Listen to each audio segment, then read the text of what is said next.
Hello guys, we are back with our next lecture. In this lecture, let us go through the next topic. Okay, that is Euler graph, guys. So basically, Euler graph, like most of the students will always get confused about this Euler graph concept.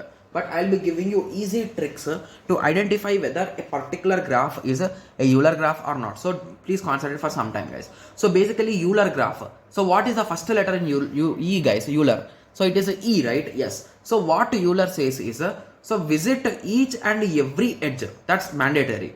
Vertex, you may visit, you may not visit. I don't even care. So that is what Euler says. Okay. So what is a Euler graph is before going to Euler graph directly, we need to know Euler path and Euler circuit, guys. So Euler path is nothing but it is an open walk with all edges exactly visited once. So what I told you, visiting edges is mandatorily. So basically that is what this Euler path will do. But the only catch here is it is a path, means it is open. Similarly, Euler circuit. So what is Euler circuit, guys? It is nothing but closed, right? Yes, circuit means closed. So it's a closed walk with all edges exactly once. Got it? Yes. So you can take the examples also. Each and every edge has been covered. Okay? Yes. So now what is a Euler graph now? Okay. So Euler graph is nothing but a graph G which contains all Euler cycles is called Euler graph. So basically a Euler graph G which contains a Euler cycle.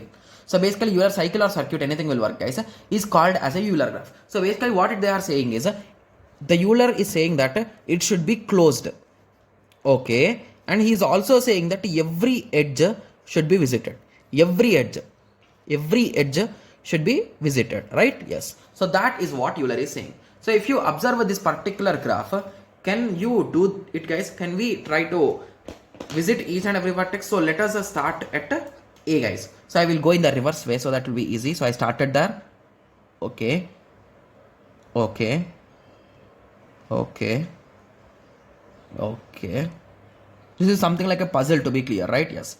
So from, okay, let us try what's there in that, right? Okay. Okay. Wow.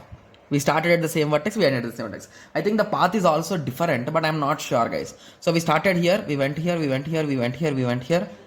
Okay, from D, in my book, I went here, guys. But while I'm solving it, I went here, here, here, here, here, here, here. So this is a Euler graph. So most of the students will be like, okay, so like this means we can directly draw and we can test it, right? Yes, you're absolutely correct. Euler graphs are easy to identify, guys. And there is one more easy trick to say whether a graph is a Euler or not, guys. So the best trick is this only, guys, according to me. Okay, check each vertex degree. If any one of them is odd, it is not a Euler graph, guys. So basically, if I draw some random graph, okay, with odd degree.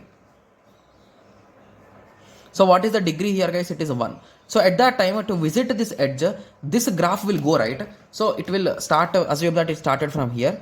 Okay, it will go like this, like this, like this, and come here. But it cannot go reverse, right? Because it's going to visit it twice if it goes reverse. So that's not allowed in Euler. So that is the reason why odd vertices degrees are not allowed in Euler graph. So most of the questions, just with this basic knowledge, you can remove those unwanted options, guys, and rest of the options you can test it by drawing if you are having any kind of doubts. Got it? Yes. So anyway, there are few PYQs on this, guys, so we'll be discussing them, so don't worry. Okay? Yes. So I hope everyone got a clear idea about this Euler graph.